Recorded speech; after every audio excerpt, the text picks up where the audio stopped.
All right, we are live. We are at Tanya Chapter 9. This week we're up to Chapter 9. And to begin, we'll just summarize what we've studied up until now. What we've studied up until now, the Alter Rebbe has described for us the godly soul, the natural soul. The Alter Rebbe described how the godly soul reflects divine attributes, and therefore the godly soul has 10 faculties. That just like Hashem uses 10 attributes with which to create the world, so too the godly soul also has the soul also has the 10 attributes. And then we spoke about the garments. The soul has 3 garments: the thought, the speech, the action. And just like God expresses himself through thought, speech, and deed, right? As God said, let there be, dot, dot, dot. So all of this is holy and godly in the godly soul. A reflection, hello, of all of this exists in the human soul, or the animal soul as well, because it too has 10 faculties and it too has 3 garments. But there's a difference, because in the animal soul, it's not holy, it's unholy. So there is love in the godly soul, and it's a love for Hashem. There's also a love in the animal soul, but it's a love of self, or things that appeal to self. And so basically, nothing in the unholy is original. It's a reflection of that which exists in holiness, but it is without the holiness itself. So there's love, there's fear, there's compassion in holiness, and there's also love, fear, and compassion in the human soul, except without the holiness. So what it seems to be is, it seems that the two souls are the same. Just one is a copycat of the other, with slightly less godly energy and focus. But that's not the case. Even though they do have similarities, but they're not the same. And that is what we're going to talk about in today's class. So you may remember that we mentioned in previous classes that a big difference between the godly soul and the natural soul is that with the godly soul, the intellect rules the emotions. But in the animal soul, the heart or the emotions rule the mind. And that's why the godly soul does what's right, because it's following the intellect, not what it wants. It knows what it does what it knows is the right thing to do. And the animal soul goes by what it wants to do more than what it knows is the right thing to do. Just to recap, we're going to talk about the animal soul, the natural soul. To recap, we spoke about this in the past. The animal soul is the natural soul. It is what is natural for us. It is the instinctive soul. It's what does things that are natural for self-preservation, things that take care of self. It doesn't look at the big picture. The godly soul is what looks at the big picture about the greater ideas and things in life. It's the animal soul which focuses on self. So in this chapter, in chapter 9, the Alter Rebbe now says that the animal soul dwells in the heart and the godly soul dwells in the mind. So where are they? We now know a location. If you're looking up on your ways, the animal soul is in the heart, godly soul is in the mind. But that's not the only place that they are. It's not that only the godly soul thinks or only the animal soul feels, but it's telling us what's the guiding force. Where's the primary place of it? So what's the difference between intellect and emotions? We spoke about this in chapter 3. We said the intellect looks for the truth, but feelings are a reflection of you. It's sort of like objectivity versus subjectivity. And only with pure intellect can you really reach the truth of something. If you are in any way, shape, or form influenced to prove an outcome, then that's your heart. And it's not pure truth. So to live in the mind means that you want to be only occupied with the truth. How can I serve the Creator? Knowledge of finding Hashem, wanting to serve Hashem. How can I bridge the gap between my consciousness and the divine reality? These are the type of things that we're trying to find out in using our intellect, living in our mind. The animal soul, however, the heart is its guiding light. The center is I. The given is I. It's all about me. You know, they say that nowadays everyone has an eye problem, right? The iPhone, the iPad, I don't know if this still exists anymore. The we is spelled with 2 I's, right? So even so it's all about I. So that's the animal soul. So if we say that the animal soul lives in the heart, are we going to say that, okay, so then all they are emotions? Do self-centered people think? Of course they think. They can think of a very intricate, complicated things. They can think about make up scams and all the other negative things that they might do if they are self-centered and only want to care about themselves. They can be very brilliant, but their mind is harnessed to their heart versus their heart being harnessed to their mind. So the animal soul is impulsive. The divine soul is reflective. The godly soul is idealistic. The animal soul is selfish. The godly soul has vision, and the animal soul has temptation. And these are the two parts that we're made of. So the animal soul's dwelling place, the primary place where the animal soul expresses itself in the body, is in the left side of the heart. Now, the reason that the animal soul is in the heart is, as we just explained, because the animal soul is primarily emotional. Now, even though it has both intellect and emotion, and in fact, intellect guides and controls the emotion, in the animal soul, as it is with literal animals, the emotions dominate. Intellect is just there, it's used to channel or to justify the emotions. So naturally, the place for this soul, the life force, is going to be in the heart, because that's where there's excitement and emotion. Why does it reside on the left side of the heart? It's because the left side is full of useful blood. Now, obviously, there's going to be blood on both sides of the heart, but the right side of the heart has the non-useful blood. It has the low oxygen blood. It's the left side of the heart that gathers the blood, that's oxygenated, and pumps it to the body. So we say the left side because the left side is where the blood is dominant, and that's where the soul rests, the animal soul rests. Like it says in the Torah, it says, Ki hadam hu hanefesh. The blood is the life. Or there's another verse that says, Ki nefesh habasar badamhi. The blood is in the soul. So these refer to the natural soul, the animal soul, which is within us, that it resides where? In the blood. From the left side of the heart, the influence of the animal soul now spreads to the right side of the heart. And then it goes to all the limbs of the body. How? Through the blood.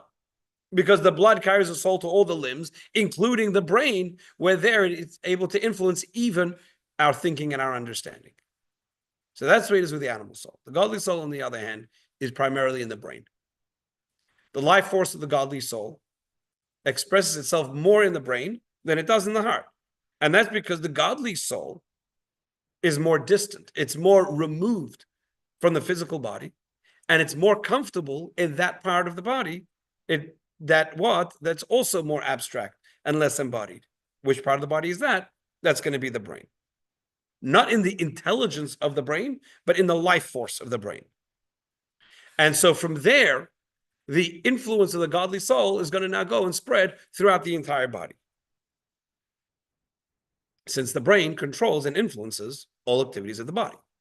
So the godly soul, through the brain, influences all our activities, including our heart. In the heart, however, the godly soul is felt more on the right side than it is in the left side. Probably because the right side is more about oxygen than it is about blood. Its job is to get oxygen into the blood, which is going to be oxygen is a little bit more abstract than the blood itself. And when doing a little bit of research into exactly how the heart works, I noticed that there's something else, and I thought that it was actually pretty interesting, that there's something called the sinus node. The sinus node is the heart's natural pacemaker.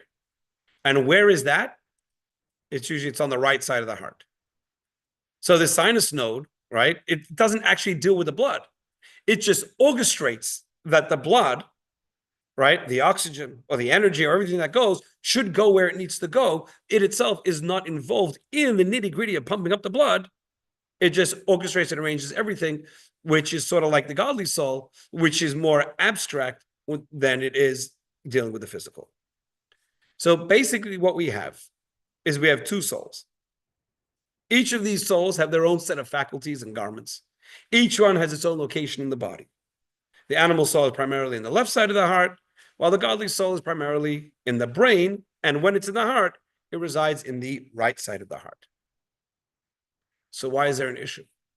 If each one of these souls had their own place, why can't they live separately and peacefully? Why is there a conflict? And this seems to be a major question that people were asking the Alter Rebbe, that this prompted him, I believe, to write the Tanya. As we spoke about in the past, that there were a lot of questions people had. And Levi's actually studying in school the introduction. And this morning in the car on the way to school, he was going over, practicing, going over his notes with the other kids. And he was discussing what we mentioned at the beginning, why the Alter Rebbe wrote it. A lot of people wanted the Alter Rebbe's advice. A lot of people coming with the same questions to the Alter Rebbe. And the Alter Rebbe said, I don't have time to answer everybody, A, and B, if I write it down, you can always go back and look over it again and again. You don't have to try and remember, oh, well, what did he tell me? You have it right there in front of you. So the Alter Rebbe in the Tanya is answering questions that people had. And a very big question people could have had is, I want to be good. I'm trying to do the right thing, but it's not permanent. It's possible to happen that even right after I focused on Hashem, I focused on godliness. Let's say the entire time while I'm doing something holy, like davening, right? Praying. Right after that, I can be tempted. And sometimes not only tempted, but sometimes I can also succumb to doing the wrong thing or even to sinning. And not only after I'm doing something holy, but sometimes the thoughts can come even while I'm in the middle of doing something holy. So what's wrong with me? Am I schizophrenic? Am I bipolar? Is my service of Hashem even useful? And is it even real if it's not lasting? And these are great questions. And the Alter Rebbe understood these struggles and challenges that people were having. And what the Alter Rebbe explains now is that if you only had one soul, then you might be correct. And this is the story. This is what happened when Rivka, when Rebecca, the wife of Isaac, she had a question, and she said, I have a problem. I feel she was pregnant, and she felt that one kid was always, whenever she went past something holy or doing something holy, she felt kicking. And whenever she was going near something negative, she also felt kicking. And she had the same question, is my kid bipolar? What's going on? And she went to ask the prophet of Hashem to say, what is going on? And what did he answer? He said, you should know that there are two nations inside of you. There are two people and living two diametrically opposite lifestyles. And that's what we have inside of us. We don't have one soul. We have two souls. And each of these souls is like a king seeking sovereignty. What is it seeking sovereignty over? Over the body's functions. So the Alter Rebbe over here describes the body as a little city. And the two souls are like two kings that are engaged in battle for control over my little city. And when a king is going to fight over a city, the king is fighting for complete sovereignty. A king cannot share his kingdom. It's an exclusive matter. If the king wants a city, he needs to have complete control over the city. So when two kings are fighting over one city, each demands absolute rule. They cannot leave any room for any other because a compromise in sovereignty is unacceptable. There's no negotiations. There's no peace talks. There's no compromises. There's no, stage 1, stage 2, phase 3, phase 4, break it. Yeah, it's all or nothing. Each one wants full and absolute control. You're never going to hear the godly soul saying, you know what? Put on tefillin, or give me, daven shachris, or eat one kosher thing today, and then you can do whatever you want. Then it doesn't happen. The animal soul will never say, you know what? Learn Torah for an hour, and then the rest of the day is mine. The only option is surrender. The animal soul wants the godly soul to surrender, and the godly soul wants the animal soul to surrender. The godly soul wants complete control over the body. It wants the body to function only in a godly fashion, to respond only to godly impulses, to surrender only to God's directives, and to be a vehicle solely for godliness. And these are three very important things that we're going to discuss: responsiveness, surrender, and being a vehicle. Responsiveness means that the body needs to react to input. If you're responsive to what we're studying, then that means that you're going to react to what you're hearing. Surrender means that not only do you understand what I'm saying, and not only are you reacting to what I'm teaching, but you're also making it your goal to live by these teachings and to fulfill the needs of somebody else, because what I am teaching, what I am telling you, you are surrendering to what I'm telling you what to do. So the king not only wants his subjects to hear him, to react to him, to follow his instructions, but the king also wants the subjects to want what he wants. You can understand what somebody's teaching, but you don't necessarily want those teachings. So if I could be responsive, meaning I understand what you're teaching, but I'm not surrendering to it because I have my own agenda. So those are two separate things: responsive, understanding, and surrendering, meaning I agree and I'm following what that is. Then we have a third thing, because I can be responsive and I could also surrender to an idea, but I do it because I enjoy it, because I want to do it. And that's why I'm doing it. That's not long lasting though, because that's me doing it because I want to. Being a vehicle means that I'm acting without any personal agenda whatsoever. I'm not doing it for myself. I'm doing it purely because I'm devoted to the cause and to the purpose. And the godly soul wants the body to be completely and exclusively under its sovereignty. Problem is that the animal soul wants the same thing. So for a soul to reside in a body in a healthy way, the body has to respond to one or all of the following three things. There's responsiveness, right? The brain needs to respond to the soul's desire for knowledge by studying and understanding. But the brain has an agenda of its own. It understands with reason and with logic. So that's responsive. Then we have surrender, right? The internal organs that we have inside of us are constantly functioning all the time, but they're completely surrendered to the soul. My liver has no questions, no demands. It does whatever it's supposed to do willingly. This is what it's supposed to do. It doesn't go and start doing the opposite. If the brain refuses to respond, the person's unhealthy. If, God forbid, someone's kidneys refuse to surrender, something's wrong and you're unhealthy. A kidney, a liver, a heart, everything, all the internal organs, right, should be completely surrendered to the impulses of the soul. And if the kidneys start having their own agenda, you got problems. So we have the responsiveness of the brain, we have the surrender of the internal organs, and then we have a third thing, and that's the obedience of the limbs. And this is different than the obedience of a limb, like the foot. The internal organs need to be functioning all the time.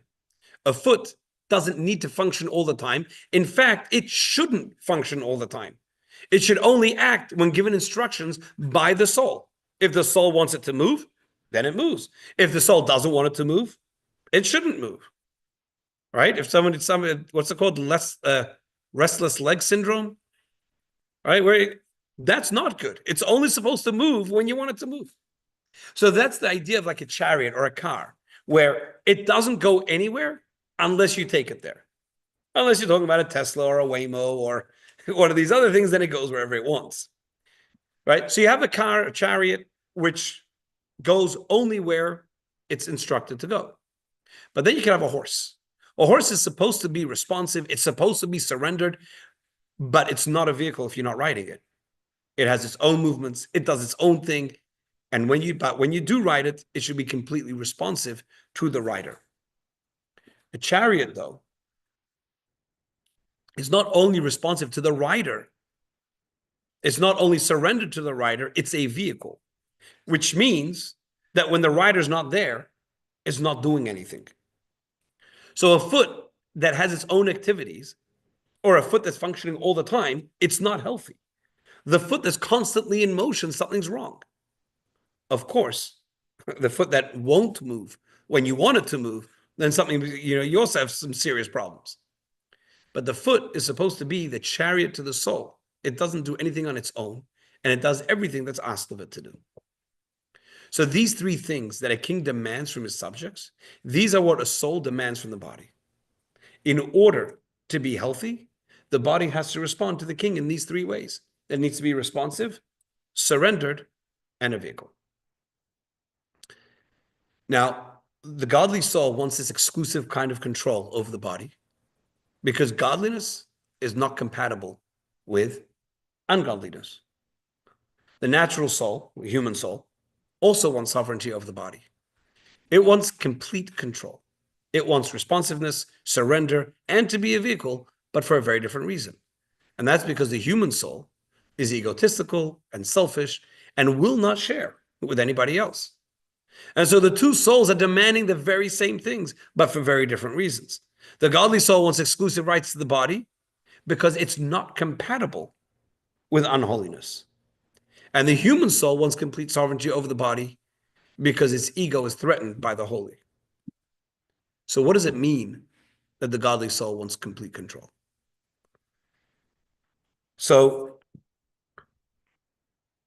pay attention to what we're about to say, because we're actually going to recap a few chapters in the next few paragraphs with the framing of what we just explained. Complete control begins in the mind. That all understanding, all knowledge, all awareness should be of godly things, should be of God himself. And in this awareness, there should be the discovery of the idea, chachma, bina, the development of the idea, and das, which is the devotion to the idea, the intellectual connection to the idea. And so from this combination of Chabad, of chachma, bina, das, of discovery or concept, development or comprehension, and the devotion, which is the practical application, which is the connection to the idea, the godly soul wants the body to then produce emotions, which are godly. A love of God that results from understanding God's closeness. A fear of God that comes from understanding God, that comes from understanding God's infinity and his distance. And that the heart should be filled to overflowing with feelings of love and fear of Hashem, not leaving any room for any other love that is ungodly, an ungodly love, or any fear that's an ungodly fear. Interesting that they say the story of a guy's driving his little jalopy down the street and down the road, and it's summer and it's hot. So he winds down the windows, but as you said earlier, he's in the desert and it's boiling hot. And he's schwitzing away over there, and he sees this nice BMW next to him with the windows closed. And he figured, okay, I guess maybe if the windows are closed, then the heat doesn't come inside. So he closes his windows. Yep, as you can imagine, it just gets worse. He schwitzes more. At the next red light, he opens his window and he motions to the guy in the other car, and the guy in the BMW rolls down his window. And he says, I don't understand. Your windows are closed. How are you not, sweating away? The guy's like, I have my air conditioning on. So the atmosphere that you're in Hebrew, the word for atmosphere is avira, right? Air, ruach is avir. Avir is the acronym for ahava v'yira, love and fear. So what we want over here is we're saying from the Chabad, from the intellect, we need to get to bring the emotions of a love for Hashem, from understanding God's closeness, a fear of Hashem, understanding God's infinity and his distance. And all of this should be overflowing the heart and filling the heart to a point where there's no room for anything other than a godly love and a godly fear. And from this love and fear of Hashem that overflows, we said, in the right side of the heart, it overflows into the left side of the heart. And then the godly soul wants these emotions expressed and carried out through the three garments. Just spoke about the faculties, now speak about the garments of the Torah. What are they? The thought, speech, and action, right? The body should think words of Torah, words of godliness, ideas of godliness. The mouth should speak words of Torah, which are words of godliness. And the limbs should act on godliness and do the commandments, do the mitzvahs, such as eating matzah, giving tzedakah, blowing the shofar, whatever the mitzvah happens to be, including engaging in the study of Torah itself, verbally, and that's the action.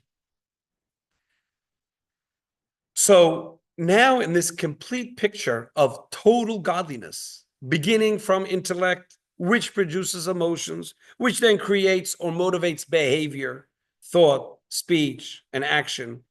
Here we have a totally harmonious existence that the godly soul demands and needs from the body. When the body is responsive to the godly soul, then you have an exclusive sovereignty that belongs to godliness, where no unholiness is able to enter, no unholiness is able to interfere, not even an unholy thought. And this would make the godly soul perfectly comfortable. This would make the godly soul perfectly successful in its mission. However, of course, we have the animal soul. And the animal soul wants the same things, but the animal soul wants these things in reverse. The animal soul wants the brain to be filled with knowledge, awareness, and devotion to human and tangible realities. And these in turn will give rise to emotions and excitement, love, fear, compassion, etc., that are also human and also tangible. To love what is tangible, to fear what's tangible. And then this love and fear, which is produced for the animal soul, now it produces for the animal soul the three garments: thought, speech, and action of human activity, of human involvement. So that all the thoughts are devoted to what's humanly beneficial. All speech is going to express human need, human feelings, human opinions. And all the activity, it serves the body, it serves a human condition rather than the godly condition. The way we work is, interestingly, we act on how we feel, not on what we know. So again, we act on how we feel, not on what we know. So the godly soul is trying to teach and explain the greatness of Hashem in such a way that it leads to feelings towards Hashem, and then to das, we said, which is to make it personal, that I feel in my own heart that this is the truth and this is the right way to live. And now comes the big question. Why? Why did Hashem have to set up a duality, a mixed message within ourselves in a way that we have two souls that are struggling against each other? And the reason is it's important and it's needed. It's needed in order to allow us to have the choice, that we can be able to choose between two impulses, between two instincts, between two totally, completely different lifestyles. There's the godly and there's the human. So when we choose the godly, it's not going to be an automatic robotic response, but it's a human response, one of free choice. And the Zohar uses the analogy of a king. The king has a son. His son is going to be the future, he's the crown prince. He's going to be the future king of the country. And he wants to test the moral fiber of his son, who one day is going to become the king. So he asks a devoted subject, a woman who is very devoted to the king and to the prince, and he asks her to seduce the prince, to see exactly what his moral strengths and weaknesses are. Now, she will do the job because she's devoted to the king, not because she wants the prince to fail. So the struggle between right and wrong, between holy and unholy, it's not a struggle between two independent forces, God forbid. There are no independent forces. God, the king, has a prince, and God, the king, has a subject. And God, the king, asks the subject to test the morality of the prince. So what's the motivation of the animal soul? Why does it focus on the physical the way it does? Not merely because it has a desire and for pleasure or for indulgence, but because it has a purpose. It was given a job by the king, by the creator of the world, to present an alternative to the godly soul in order that the prince or the princess is going to be tested. So when the animal soul is presenting alternative choices, trying to get you to join the opposite of godliness and to sin, it's not doing it because it's anti-God or anti-godliness, but because it's part of the godly plan. Sort of like the woman who's trying to tempt the prince. She's not doing it because she's trying to go against the king, but she's doing it precisely because the king asked her to do it. She needs to do her job, and she needs to convince him in the best way she can, but at the same time, she hopes that she fails. To put it simply, the Yetzer Hara is fighting to win, but hoping to lose. Fighting to win, but hoping to lose. So when we make the right choice and we ignore the distraction, when we don't buy the argument that the human condition and the godly condition, or human needs and godly needs, are equal and both a reasonable choice, that it's sort of like you could do either one, or you could go the human route, or you could go the godly route, whichever you prefer. It's sort of like as if both are a valid option. It's not true, because they're not. They aren't similar at all. It's not that you have two equal options, that one is true, because one of them is true and the other only seems to be true. Godliness is true. Godliness is the purpose of life. It's why we exist, and it's what life is all about. The human, however, is only temporary. It's not a purpose of life. It's just an activity of life. It's not a purpose of existence. It only keeps you busy while you're in existence. And therefore, it's not really an equal choice with the godly. So when we understand what's truly true, not the apparent truth, but what's truly true, then we have risen to the challenge. The purpose of creation is realized, and everything is as it should be. And everyone, including the human soul, is content. But when we choose to pursue the human approach, no one is content, because the human soul doesn't have a purpose of its own. It doesn't justify itself, and we're ignoring the whole. So the godly soul isn't happy. The human soul is not happy. All you have is frustration all around. Now, it's very interesting to point out that the animal soul could be trained to understand and appreciate the perspective of the godly soul, but the godly soul will never be happy with the lifestyle of the animal soul. So as long as the animal is in charge, we can never achieve true inner peace. Nowadays, we speak a lot about self-esteem, self-image, right? And there are times we think we have a physical problem. But when you look at it deeper, you realize it's a psychological problem. But sometimes we have a psychological problem. But if you look a little bit deeper, you'll realize that it's actually a soul problem. It's not the psychology that's wrong. It's not the mind. It's that the soul is not content. Because even though we have a good life, we may not have a godly life. So building up self-esteem is great, but what are we going to do with the self-esteem? And that's primarily what you have with the midlife crisis. I went through all the things that my animal soul told me to do.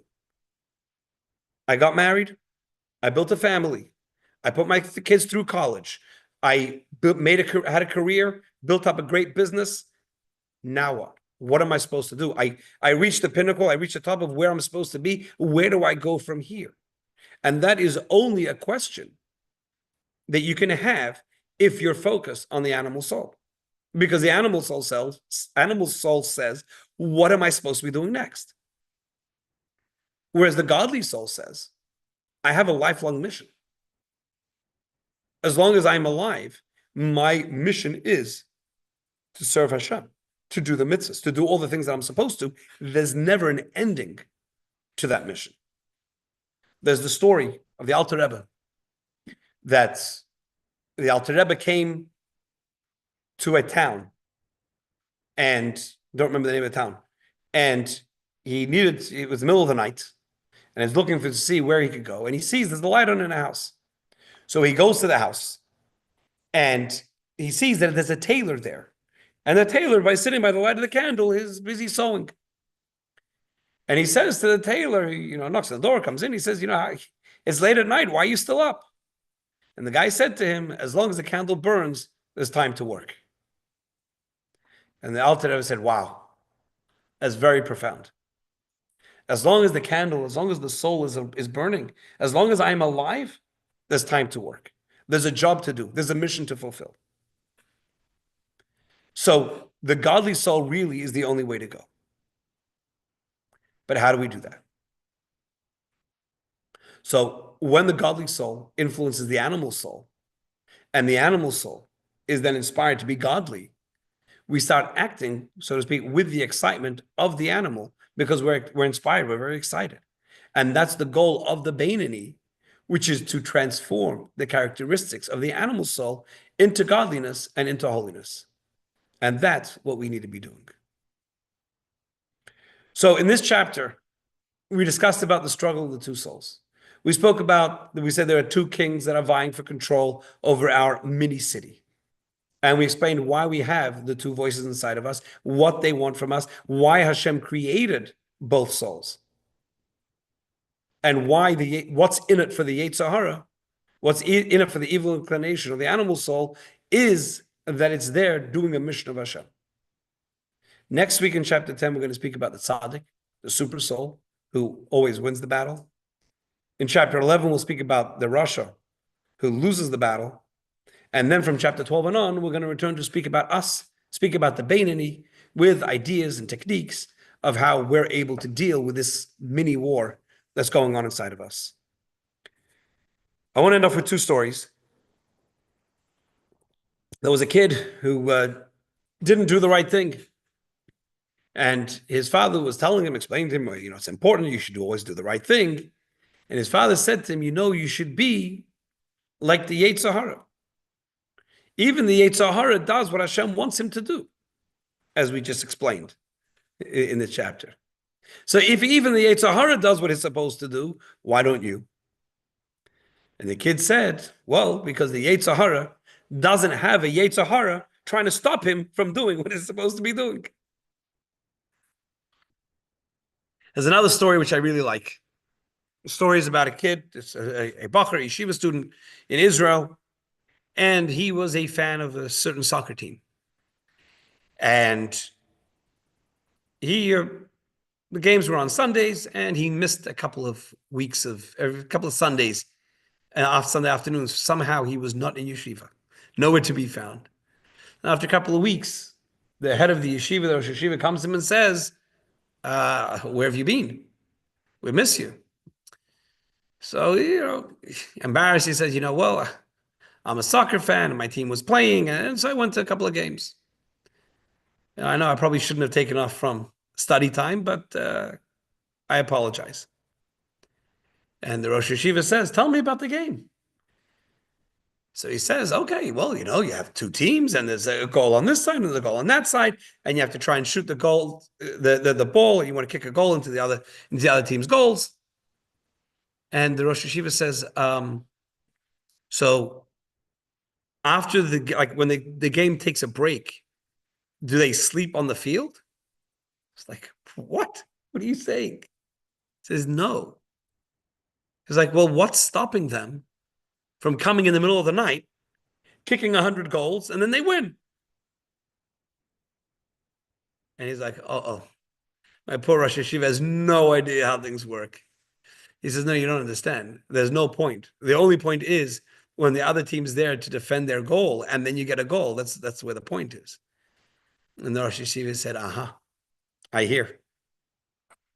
If you didn't have the Yetzer Hara stopping you from doing what you're supposed to, if life was only the godly soul that was just kicking and kicking and kicking, there'd be no point.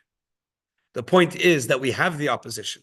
We have the Yetzer Hara who's trying to stop us from doing what we're supposed to. And every time we kick a goal, that is when we score a point. And the kid's like, okay. I guess he did understand soccer. He was just trying to get this piece of information out of me. So that's the idea, that we have we have a struggle inside of us. Now we understand. So we spoke about, you see how this is all a lead up, right? At the beginning we spoke about the two souls. Then we spoke about the